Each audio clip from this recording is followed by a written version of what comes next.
Et quand la tristesse arrive, je sais tu es là, toujours près de moi.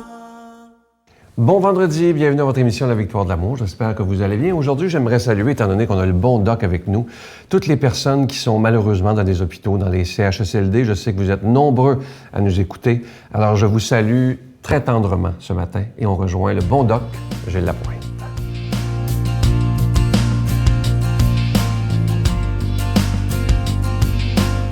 Bon vendredi tout le monde, le pouvoir des mots. Vous savez, j'ai écrit ce petit volume-là et ce sont des expériences que j'ai vécues en clinique. Et je reviens aux paroles du docteur Jacques Genet. Écoutez bien ça dans une entrevue à l'Actualité médicale il y a quelques années. Il dit « À mon avis, les médecins devraient écouter davantage les témoignages de leurs patients et pas se fier trop exclusivement aux tests de laboratoire, aux tests de sang et aux rayons X. » Il dit le patient, il est vu, il est examiné, mais ses difficultés émotionnelles, souvent, le médecin n'en tient pas compte. Alors, voici ce que je vous raconte. J'ai vécu en clinique il y a quelques années l'histoire d'une jeune femme qui était dans la fin de la trentaine. Et puis, à chaque fois qu'elle subissait une situation de stress ou une tension quelconque, elle faisait ce qu'on appelle de l'urticaire. Elle venait avec des plaques rouges partout au niveau de la figure et du cou. Et c'est une espèce de vasodilatation subite au niveau de cette région-là. Et elle ne faisait aucune allergie. Et lors du questionnaire, je lui ai demandé c'est quand la première fois qu'elle avait remarqué cet épisode-là.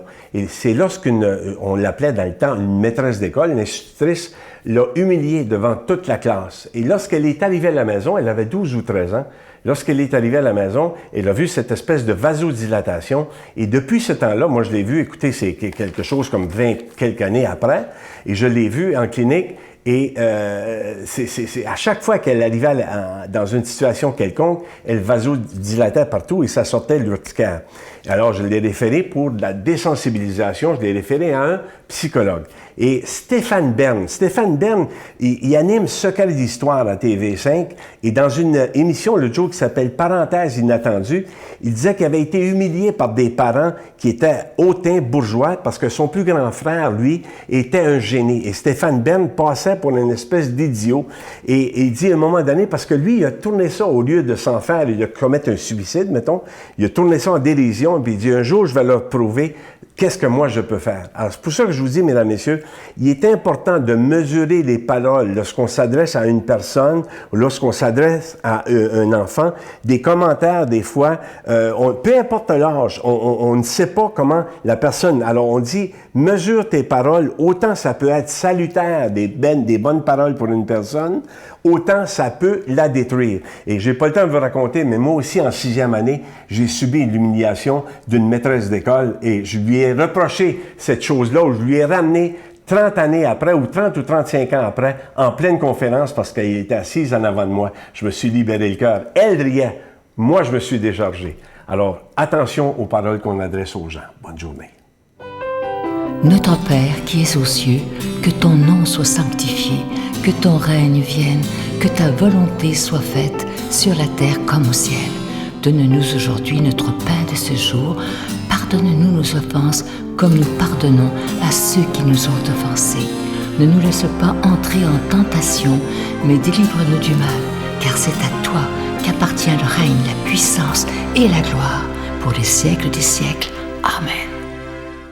Ça fait quelques semaines déjà que je vous parle de mon nouveau CD qui s'intitule « Laissons Dieu être Dieu ». Ça fait très, très longtemps que j'en avais pas fait et j'ai répondu à la demande. Beaucoup de gens me disaient « Sylvain, ce serait le fun que tu nous fasses un CD ». Alors, j'ai prié, j'ai médité pour trouver qu'est-ce que je mettrais sur ce CD-là. Et à un moment donné, c'est venu très clair. Alors, j'y ai travaillé pendant quelques mois et c'est devenu ce CD, Laissons Dieu être Dieu. Un CD de méditation. On prend le temps de prier ensemble aussi pour retrouver ce Dieu qui est à l'intérieur de nous, qui est à l'intérieur de notre sanctuaire intérieur. Et malheureusement, trop souvent, vous le savez comme moi, on ne prend pas le temps de l'écouter parce qu'on est dans une société où tout va vite, où il y a toujours du bruit partout. Mais lorsqu'on prend le temps de méditer, de prier et surtout d'avoir des moments de silence, là, on s'aperçoit que Dieu existe vraiment et qu'il est à l'intérieur de nous.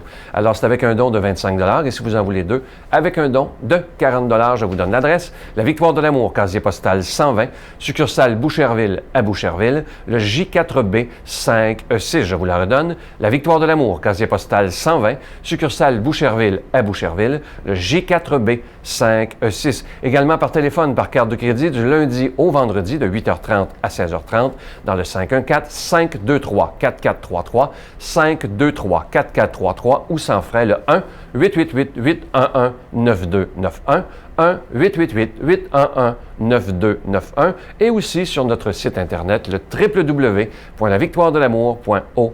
Alors, je vous rappelle le titre du CD, « Laissons Dieu être Dieu ». Et moi, je veux vous remercier de tout cœur de votre prière, c'est tellement important. Et merci aussi de votre grande générosité. Merci de donner des mains à la Providence.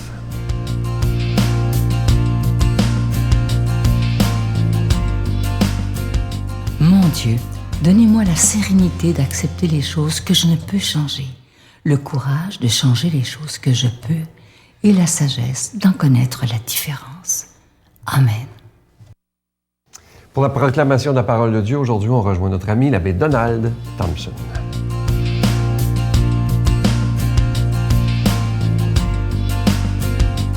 Bon matin, déjà le 24 avril. C'est l'Évangile de Saint Jean aujourd'hui au chapitre 6, versets 52 à 59. Les Juifs discutaient entre eux, « Comment cet homme-là peut-il nous donner sa chair à manger? » Jésus leur dit alors, « Amen, amen, je vous le dis. Si vous ne mangez pas la chair du Fils de l'homme et si vous ne buvez pas son sang, vous n'aurez pas la vie en vous. Celui qui mange ma chair et boit mon sang a la vie éternelle, et moi je le ressusciterai au dernier jour. En effet, ma chair est la vraie nourriture et mon sang est la vraie boisson. Celui qui mange ma chair et boit mon sang demeure en moi et moi je demeure en lui. De même que le Père qui est vivant m'a envoyé et que moi je vis par le Père, de même aussi celui qui me mangera vivra par moi. Tel est le pain qui descend du ciel. Il n'est pas comme celui que vos pères ont mangé. Eux, ils sont morts. Celui qui mange ce pain vivra éternellement. » Voilà ce que Jésus a dit dans son enseignement à la synagogue de Capharnaüm. Un texte assez spécial ce matin quand on regarde ça, mais je pense que le thème central, il s'agit de demeurer en Dieu. Nous connaissons l'importance de la demeure, d'avoir une maison, d'avoir un habitat. Moi, j'aime bien quand j'arrive dans ma demeure aussi.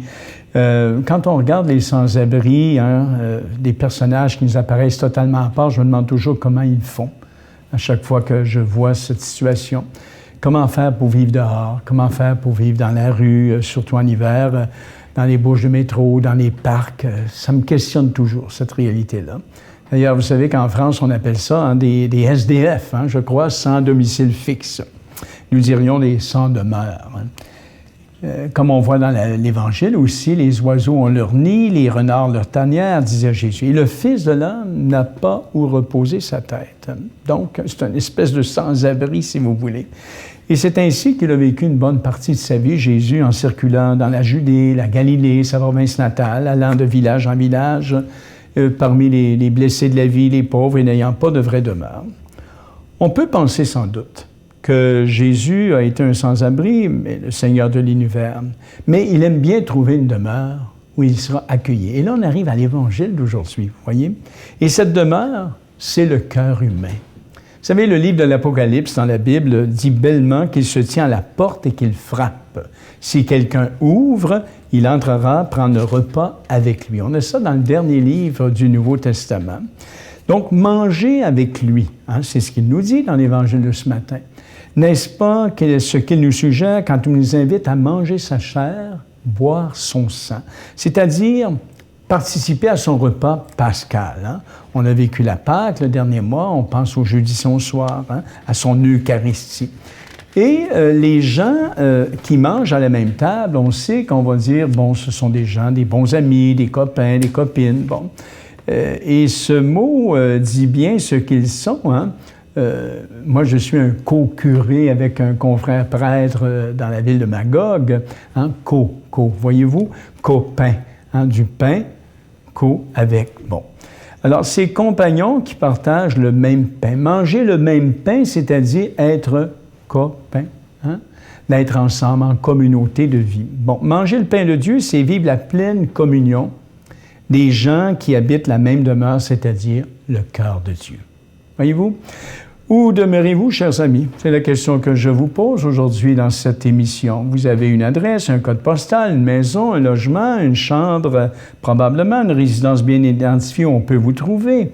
Mais les murs de nos maisons ne nous donnent pas de tendresse ni de caresse, hein? On sait bien ça. Nos demeures matérielles n'ont de vraie valeur que par la qualité de nos relations à l'intérieur de nos demeures, hein? Lorsqu'on n'est pas seul surtout. Et c'est ce que nous vivons dans nos maisons, dans nos milieux de travail, dans notre lieu de retraite. C'est la qualité, finalement, de nos relations humaines et de nos rencontres qui donne à nos habitats quotidiens une vraie qualité. Voyez-vous? Et Dieu, aujourd'hui, dans la parole, dans l'Évangile selon saint Jean, nous invite à demeurer en lui. Il veut demeurer en nous. Vous allez convenir avec moi que tout ça, c'est un langage spirituel. J'en conviens avec vous, bien sûr. Il ne s'agit pas de logement, de déménagement de meubles, de choses matérielles. Il s'agit de relations de cœur. Voyez-vous? La demeure ressemble au foyer, à la famille, à la communauté, à la communion. Quand on s'aime, on sait très bien qu'on se contente de peu, hein, comme des amoureux qui n'ont besoin que de la présence de l'être aimé. Tout le reste devient secondaire. Hein? Et vous vous souvenez de ce beau chant ancien qu'on avait liturgiquement, « Jésus, c'est toi, ma maison, c'est hein, Jésus, c'est moi ». Alors, celui qui se nourrit de la présence de Dieu, qui partage le pain de vie du ressuscité, habite ailleurs.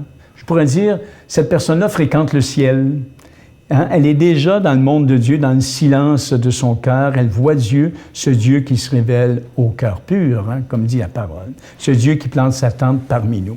Alors, regardez votre maison aujourd'hui, au petit coin où vous demeurez. Regardez surtout votre cœur. Hein? C'est votre plus importante demeure, là où vous vous retrouverez face à vous-même, bien sûr, mais surtout là où vous retrouverez votre Dieu.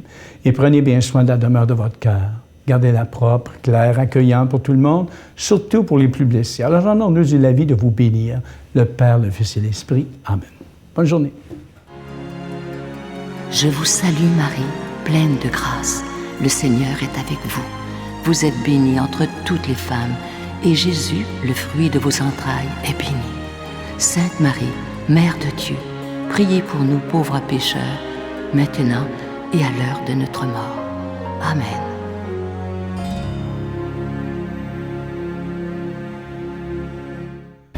Venez célébrer avec nous le 20e anniversaire de la victoire de l'amour en compagnie de Monseigneur Christian Lépine, archevêque de Montréal, l'abbé Robert Lemire, l'abbé Robert Jolicoeur, Dolly Dimitro, Jean-Marc Chaput, Sœur Angèle et Sylvain Charon. Et en chanson, Miguel Padilla, Alexandre Belair, William Coallier, Robert Lebel, Giorgia Fomenti, David Thibault. Et un mini-spectacle de l'unique Michel Louvain, le samedi 16 mai 2015 à 13h à l'Arena Maurice Richard de Montréal, Métro Vio.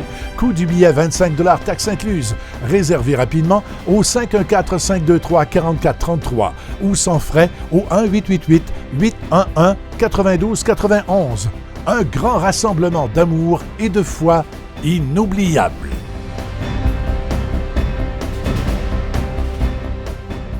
Avant de vous quitter, je vous laisse avec une belle pensée, toute courte mais tellement belle. La gratitude, c'est comme envoyer une lettre d'amour à Dieu. Ça, c'est tellement vrai. Et je nous invite aujourd'hui, ce vendredi, à prendre le temps de dire merci. Trop souvent, on demande à Dieu, on n'arrête pas de demander, mais on ne dit jamais merci. Saint Paul dit que lorsqu'on vit dans la gratitude, qu'on remercie pour la moindre petite chose, pour le soleil qui se lève, pour la santé qu'on a le matin, pour la vie, juste le fait de se réveiller et de dire « Seigneur, merci pour la vie ». Que de la gratitude. Merci parce que j'ai un travail. Merci pour mes enfants. Merci pour mon conjoint, ma femme, mon mari. Juste des merci. Et plus on dit merci, plus on reçoit. Je vous souhaite une belle journée. À demain. Il me dit, vous savez, il dit, c'est moi qui vous ai volé votre système de son. Ah ouais? Il dit, j'aimerais ça savoir, il dit, allez-vous quand même m'aimer, maintenant que vous le savez? Bien, je vais te dire juste une chose. Moi, là, j'aime pas ce que tu m'as fait. Mais je veux que tu saches que toi, je vais toujours t'aimer.